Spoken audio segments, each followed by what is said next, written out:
रमज़ान के रोज़े किस लिए रखते हो? किस लिए? काबे का तवाफ़ क्यों करते हो? हजर अस्वद को क्यों चूमते हो? सफ़ा मरवा पे क्यों दौड़ते हो? अच्छा, दौड़ने से भी राज़ी हो जाता है? पत्थर चूमने से भी खुदा राज़ी होता है? मैंने कहा ये पत्थर क्यों चूमते हो? कहा नबी ने चूमा था।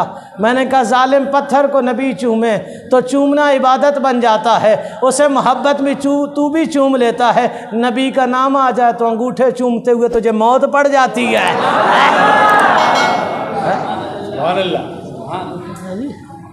ये निस्बत भी तो उसी नबी से है ना,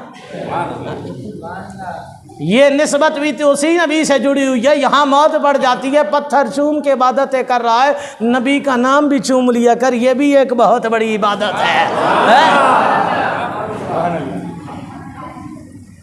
ये सारे काम सिर्फ एक मकसद के लिए कि खुदा राज़ी हो जाए। ठीक है, बंदे के पास थोड़ा सा पैसा आ जाए या फिर दुनिया उसे बहुत ज़्यादा थका दे, धक्के मारे दुनिया, बंदा दुनिया से थकने के बाद इधर आता है। ऐसा ही है, सारे बोलो।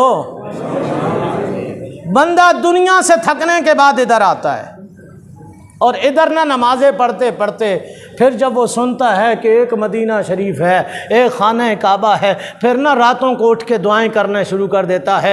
ऐ मेरे मौला, मुझे मदीने के जलवे दिखा, मुझे हज बैतुल्लाह की सादत नसीब कर, ये दुआएं मांगना शुरू कर देता है। फिर पैसे जोड़ना तोड़ना शुरू कर देता है, किसी से कर्जा ले लेता है, किसी तरीके से कमेटियाँ डाल के पैसा जमा कर लेता है और पैसा जमा करके फिर उसकी ख्वाहिश होती है कि जब भी मुल्क की सतह पर हाजियों की लिस्ट निकले वो दुआएं करता है कि मेरा नाम भी इसमें आ जाए। मैंने कहा वहां जाके क्या करेगा? कहा खुदा को राजी करने जा रहा हूं।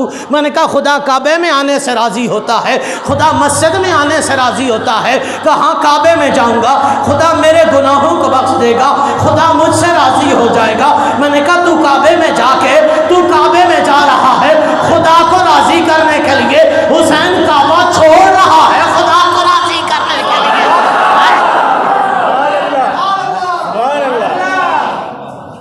तू काबे में जा रहा है खुदा को राजी करने के लिए, हुसैन काबा छोड़ रहा है।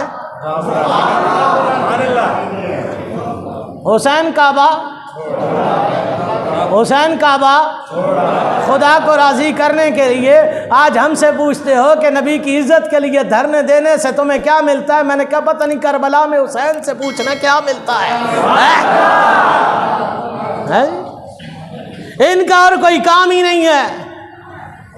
जब देखो बस चलो निकलो हुजूर की इज्जत के लिए, है? जब देखो निकलो हुजूर की इज्जत के लिए, इसके अलावा बात ही कोई नहीं है। किसी को वजू सिखा दो, किसी को गुस्ल सिखा दो। मैंने कहा ठेका लिया है मौलवी ने, है? ये ठेका लिया है मौलवी ने। तुझे इतनी गैरत नहीं आती कि वजू करना नहीं आता तो जाके पूछ ले कि मुझे वजू के फर्ज बताओ, है? तुझे इतनी हया नहीं आती कि नमाजें पढ़ रहा है, गुस्ल के तरीके तुझे नहीं आते, आके सीख लेना।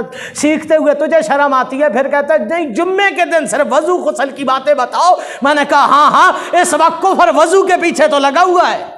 काफिर यही तो चाहते हैं तुम वजू ना करो, काफिर यही तो चाहते हैं कि तुम गुस्ल ना करो। और मैंने कहा जालिमो, जब वजू की जरूरत थी ना तो वजू के फर्ज भी तुम्हें बताए, तुम्हें यह भी बताया कि गुस्ल कैसे किया जाता है। इस वक्त यहूद और नसारा को, इन कुफ्र के दलालों को तुमसे कोई तकलीफ नहीं है, तुम्हारी नमाजों से तकलीफ नहीं है, तेरे वजू करने से तकलीफ नहीं है। तू वजू में पैर धो ले या हाथ धो ले, उससे कोई तकलीफ नहीं है। उनके दिल में सिर्फ एक ही तकलीफ है कि ये मुसलमान नबी के नाम पे ना निकले। और यार तूने वजू अगर नहीं भी सीखा ना, कब्र में चला गया तो मेरा नबी तुझे बख्शवा लेगा, इतना मेरा यकीन है।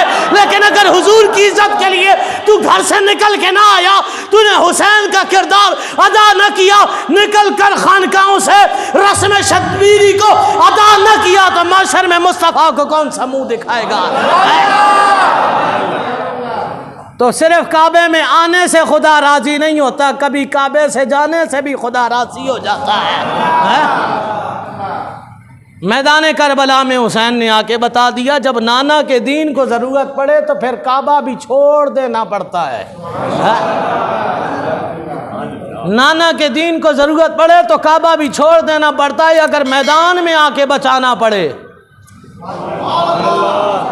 अच्छा, इस्लाम में 2 कुर्बानियाँ हैं। कितनी? कितनी? दोनों मैदान में है जी। हजरत इब्राहीम अलैहिस्सलाम अपने घर में नहीं ज़िबा कर सकते थे बच्चे को। खाना काबा अपने हाथों से बनाया था हजरत इब्राहीम अलैहिस्सलाम ने।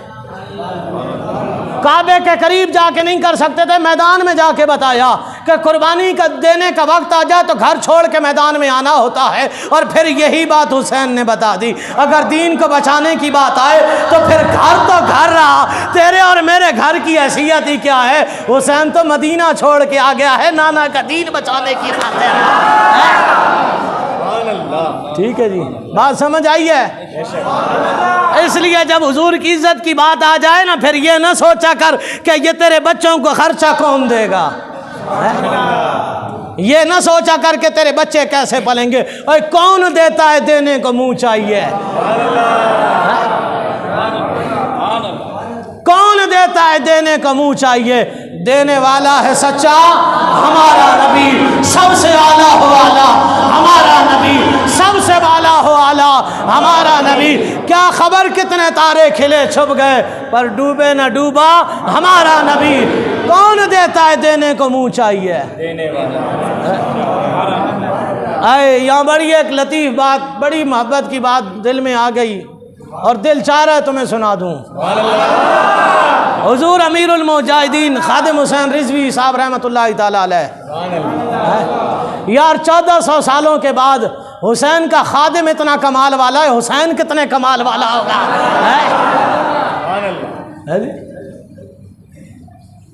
जब बाबा जी के पास पहली दफ़ा पुलिस आई ना पकड़ने के लिए,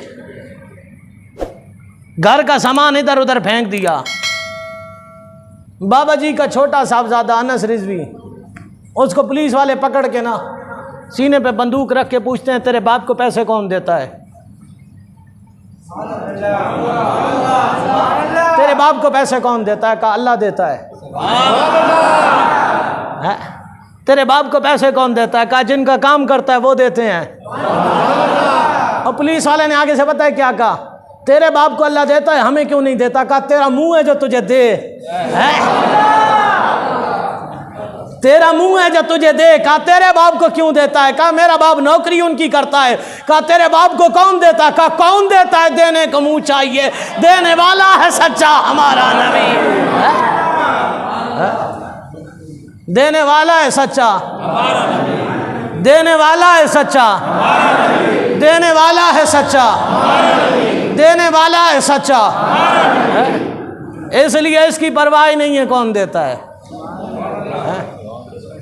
तो खुदा की इज़्ज़त की कसम इस मिंबर पे बैठा हूँ, ये बात आपसे करना नहीं चाहता, लेकिन बात छिड़ गई है, आपको बताना चाहता हूँ। मैं जब इस मस्जिद की तरफ आया था ना, जो साथी आए थे मेरे पास, उन्होंने कहा जी चंदा इतना नहीं है कि आपकी तनख्वाह मिले। है जी, आज तनख्वाहें भी पूरी हो रही हैं, निज़ाम भी चल रहा है, सारे काम हो रहे हैं। कौन देता है, देने को मुँह चाहिए।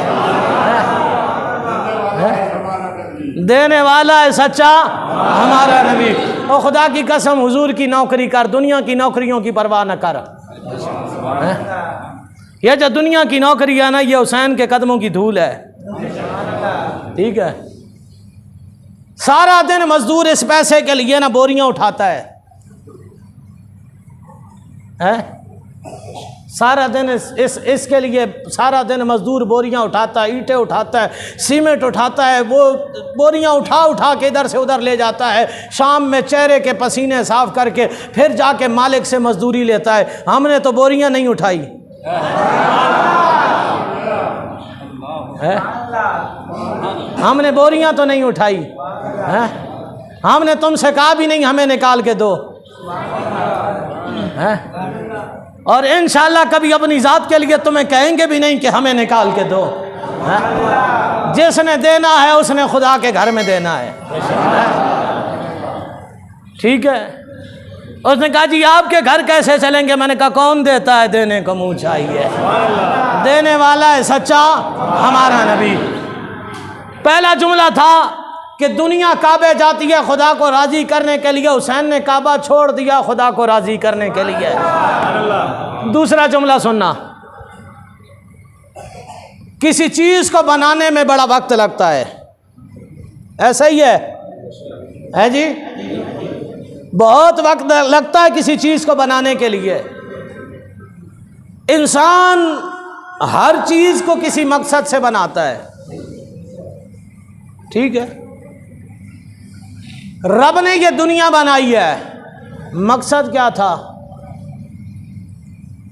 अपने महबूब को इस कायनात में जलवागर करना था। रब ने कायनात को बनाना था तो हमद में से मोहम्मद को बनाया है। समझ आई है? थक गए हो तो घर चले जाओ, इतनी भी तुम्हें खुली इजाजत है, लंगर रखा है, भूख लगी है, खाओ, घर चले जाओ। हुसैन के जिक्र की महफिल में बैठेगा तो हाथ उठा के कहेगा सुभान अल्लाह। रब्बे कायनात ने इस कायनात को बनाना था,